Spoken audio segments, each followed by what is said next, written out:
We find our group standing in a forest, a swirling portal behind them through which they have just stepped. In front, a paved pathway with steps leads the way.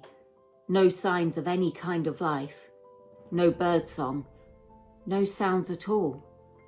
They had no idea where they might be and decided it was better to move forward than to head back through the portal. As they made their way down the path, Zinna still perched on Callie's shoulder and Jancy bravely bringing up the rear, they heard a rustling sound in the undergrowth around them. A male gnome, clearly at the older end of the age range, stepped out, dressed in a silver and blue Peace Warden's uniform, carrying a shield and sword. He commanded that they halt. Callie sheathed his sword and lowered his shield, demonstrating they presented no threat. The gnome looked up at him, peering curiously at the small harangon balanced on his shoulder. "Who are you, and why are you here?" Bjorn stepped forward, introducing himself as Bjorn Ironside, General of the Company of Berserkers. The gnome looked him up and down. "I'm Captain Stumpy Puffbean of the Peace Wardens. I've never heard of you or your berserkers." Bjorn took out his insignia and held it up, advising that in military levels generals outranked captains, attempting to intimidate the gnome. His roll of 7 failed to make Stumpy even flinch. "That means nothing to me. You're not part of the Peace Wardens.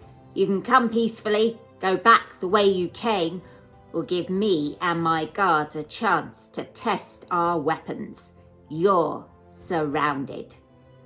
Cora's high perception check meant she could catch the occasional metallic glint within the greenery. She could tell the captain was being forthright, but could not gauge how many reinforcements there were. Yancey spoke up, saying he was tired and hurt, and just wanted to rest.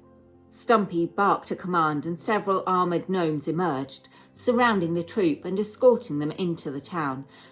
Stumpy informed them they would be taken to the town hall.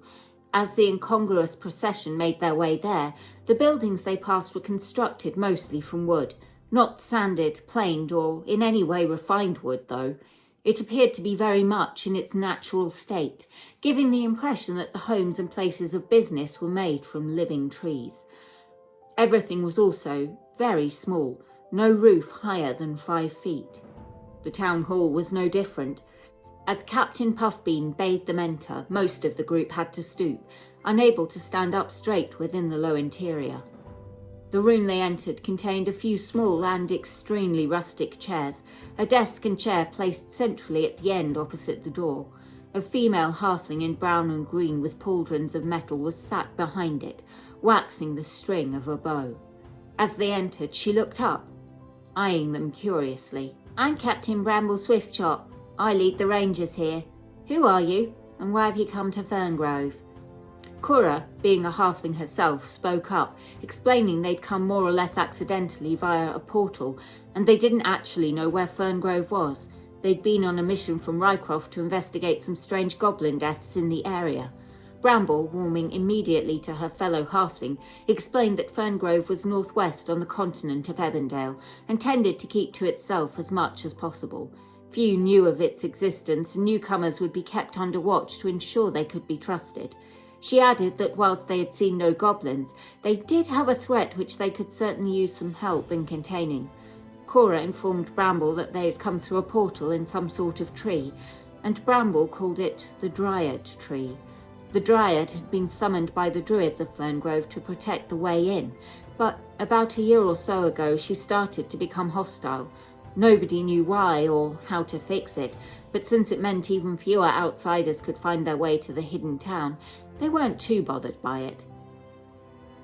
The more imminent threat was to the northwest, where a fast-flowing river divided Ferngrove from the ruins of an older town where some of the citizens of Ferngrove were buried.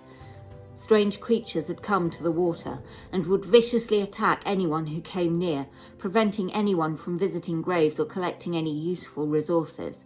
Bramble was the captain of a band of halfling hunters who protected the town, but they had been unable to remove the hostile entities. Noting that the group were well armed, she asked whether they might be willing to help. Callie asked how much they would be paid. Bramble explained that money was not a widely used currency here, and whilst she could not pay them in gold, she could offer some potions to help them, and perhaps some arrows. Callie asked whether they could trade in armour or other weaponry, and was told that the tradespeople of the town would accept coin as they required it to obtain materials. They would not be permitted to leave the town hall until they had proven themselves, but they were welcome to stay in the barracks overnight. Tired and still hurting from the last battle, they agreed. The mess hall contained a long wooden table with a bench either side, a pot of stew and some hunks of fresh bread with wooden bowls and cups.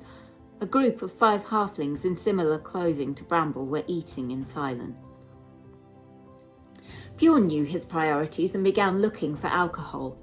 Finding none, he returned to ask Bramble whether they had any. She said no, but they could get some delivered from the local tavern, though it could take a while. Bjorn offered to go and collect it himself and was reminded he was not allowed to leave. He returned to the mess hall, Callie asking whether they had Deliveroo or Uber Eats. Bramble looked confused, then said there was a llama that did deliveries, but he was quite old. The last time he got some ale, he accidentally ended up ingesting it and fell asleep in a water trough, almost drowning. Cora had been watching the other halflings as they stared at each other, none of them speaking. She'd noted that Bramble, who had never heard of Rycroft, was different to herself. Paler. She approached the group and greeted them. They seemed just as curious about her, explaining they were ghostwise halflings. They tended to keep themselves to themselves and could communicate telepathically, an ability they'd had since birth. Cora, never having tried this for herself, screwed up her eyes and thought hard, her face slowly turning redder and redder. Zinna, observing this, cast her psychic whispers, linking herself to Callie and Cora. In their heads they both heard an excited Harangon squeak. Callie, hating magic, tapped his head as if there were water in his ear. Yancey prayed to his god, Korak, before turning in. Whilst this was all going on, a llama trotted into the mess hall, a basket containing a half-sized cask on its back. Asher went to pet it, his animal handling roll of 10 seeing it warm to him. Bjorn went for the cask, his animal handling roll of 2, seeing him receive a large globule of cud and saliva to his face. But at least he had his ale. The llama trotted off after one last nuzzle with Asher, and Bjorn shared the drink with the rest of the party before they all went to bed. They awoke the next morning, Callie relieved that he could no longer hear Zinna in his head. Breakfast was the same pot of stew, the gravy seemingly having been here since the beginning of time, with different meats and vegetables being added in as and when. After breakfast they returned to the main hall. Bramble was up and about, pacing back and forth. When she saw them, she handed Cora a batch of 10 arrows and 2 healing potions. Cora gave Asher and Zinna 5 arrows each, and placed 1 potion in her man-bag of holding, giving the other to Zinna. Bramble wished them luck, and they found the peace wardens, though not their captain, waiting outside to escort him to the other exit from the town. Bramble had told them it would only take about a couple of hours to reach the area where the danger lurked, and Callie, having a natural aptitude for finding fresh water, was easily able to guide them. There were carefully disguised tracks made by the halfling rangers which they were able to make use of. When they got to the river, they found that it was indeed fast-flowing, a waterfall descending at the lower end. Since it was 20 feet wide, Bjorn and Callie both knew they could jump across it. They seemed to have forgotten that the danger was in the river rather than over it. Bjorn took a running jump, holding the free end of Callie's rope. As he soared over the water, Asher, Callie and Yancey, who had all made their way to the bank, saw something rise out of the water, taking 2 punches at him, but missing the nimble dwarf. Whatever it was submerged before they could take a proper look, but Yancey was able to make out an area in the water which looked a little different to the rest. The fast flow seemed to be disturbed by small eddies and bubbles. He shot a sacred flame, the radiant glow briefly illuminating a large form as it seared into it. It was time to roll for initiative. Zinna was up first, moving closer to the riverbank to try to see the target. Whilst, like Yancey, she could see a disturbance in the water, she was unable to see exactly what she was attacking. She threw out 2 psychic daggers, the first missing but the second hitting something. Bjorn was the next to go, unable to do much from a distance and with an enemy he could not see. He cast Hunter's Mark, then dropped his end of the rope and placed his foot on it, holding it in place so he could wield his great axe. He did not have long to wait. A swirling torrent of water rose up, moving out of the river and onto the bank, attempting to engulf Bjorn. The dwarf was too strong and managed to eject himself from the creature. This caused the rope to slip, the end sliding into the water where it was dragged in a downstream direction. The creature now visible, Cora stepped up, activating her starry archer form, a constellation appearing at points on her body as she began to glow with an ethereal light. Her slingshot sent a stone into the entity. Standing on the bank, Zinna made an easy target as the second creature rose from the river, engulfing her within its body. She was now restrained and drowning, unable to break free. Kalish felt something tugging on the free end of the rope, something strong, but not strong enough to pull it from his grip or drag him into the water. He dropped his end, the rope slipping out of sight.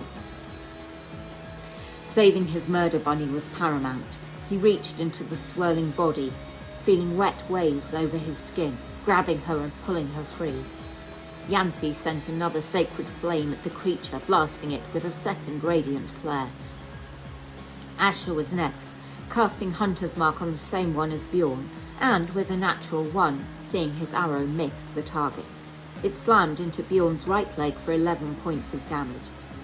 His second shot missed both his ally and his enemy. He yelled an apology as the dwarf paladin raised his axe. Zinna stood, shaking her fur, throwing 2 daggers at the water elemental next to Bjorn. The first hit, but the second attack roll was a natural 1. Bjorn felt his left leg pierced as the psychic dagger impaled him before disappearing. Angry and hurt, he struck the creature hard, adding in a divine smite for good measure. The creature retaliated, taking 2 swipes with giant, watery fists. The first hit, but the second missed, the first blow having knocked Bjorn off balance, the creature too slow to adjust its trajectory. Cora launched her slingshot again, hitting it once more. She fired a radiant arrow which also hit its mark. The group noted that their weapons seemed to be having less effect than they'd expect, but their magical attacks at least seemed to be doing full impact. A third elemental surged up from the river, this appearing to have been the one pulling on Callie's rope. Asher, his back to it, made an easy target as it tried to engulf him, but he was able to force his way free. Callie struck with his sword against the one which had attacked Zinna. Yancey cast Healing Word on Bjorn and struck one of the elementals with his mace. Asher got up from the ground, drew his longbow and took a shot at the one he had Hunter's marked next to Bjorn. This time he hit the creature, and only the creature. Zinna used her bonus action to disengage from the creature which had engulfed her, then made a psychic blade attack, landing a crit. With 3 elementals now attacking and weapons seeming to do less damage, the tension grew. First Bjorn went down, then Asher. Yancey was able to heal Bjorn, and Zinna used her bunny hop ability to leap over the elemental and force feed a healing potion to the unconscious ranger. Callie did his best to tank whilst Cora fired radiant arrows from a distance. The creature attacking Bjorn did not see through his attempt to play dead as he lay prone, and began to make its way to join its fellows on the opposite bank. Unable to hit with his axe, Bjorn resorted to casting Toll the Dead. The group began to wear the creatures down, but they were running the party down faster. Asher fell unconscious twice more, Yancey using Spare the Dying both times to try to save him from death. It was Yancey who managed to deal the first killing blow, his mace slamming into the watery body which exploded into droplets, sinking into the ground. Yancey let out a yelp of surprise as he made his attack, seemingly not believing it would do much damage. With one creature down, the group was still the underdogs. Callie had been forced to use his second wind and Bjorn his lay on hands to heal himself, as the creature that had been attacking him realised he was alive, and made a beeline. Zinna and Cora managed to keep more or less out of range as the other 4 took the brunt of the powerful attacks the elementals made with their fists. Callie used his bait and switch manoeuvre to protect first Zinna, and then Asher, twice. The elementals were beginning to look hurt, but not as hurt as the group. Cora tried using her guiding bolt, seeing as it did more than her slingshot or sickle. The first attempt went wide, but the second try saw it hit, for the first time ever in all her attempts at casting it. Callie had used up all his action surges, and Yancey his war priest abilities. They were hurting badly, and it seemed the tide could not be turned. It was at this point that Yancey felt a brief surge of rage through him, his holy symbol glowing faintly red. Korak, the god of war, had come to his aid. With Korak's blessing, he was temporarily able to imbue his mace with magic. He used this to chase down the elementals. The one that had been attacking Bjorn had moved back to the other bank. Bjorn leapt across and went at it with his axe, another divine smite sending it into a watery oblivion. With only one hit point left, Callie was desperately trying to tank and stay alive as the remaining elemental turned its attention to Cora. She had hurled a magical ice knife which had slammed into it, causing it to partially freeze and slowing its pace. It was angry. Callie partially hacked some of the ice from its body, weakening it before it defrosted.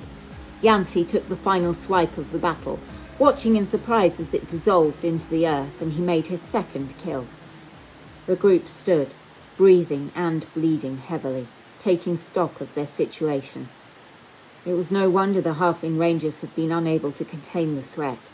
They had barely made it out themselves. Their bravery did not go unrewarded, the dizzy heights of level 4 beckoning. We'll see how they fare the next time we join them.